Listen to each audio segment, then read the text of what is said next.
Why is Jesus more credible than any other character in any other book that's ever been written? The reason that Jesus is more credible than any other option, more trustworthy, is because the way he lived his life is like no other. In John chapter 8, he could look into the faces of his enemies and ask them, which one of you can prove me guilty of sin? And his enemies were silent. In 1 John chapter 3, a man who lived very closely with Christ for 3 years could write, in him is no sin.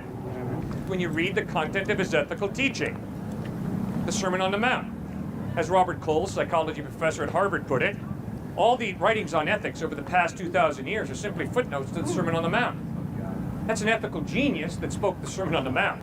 When you watch him die, nailed to a wooden crossbeam, instead of cursing his enemies the way I would have, he prays, Father, forgive them, for they know not what they do.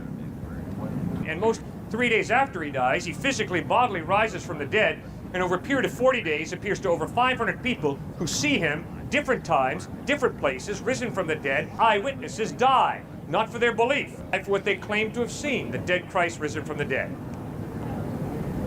That's why you'd be wise to put your faith in it. You want to live in La La Land, or do you want to live in reality? I'd like to live in reality. Good. Then you check out Jesus, because the evidence is he's real.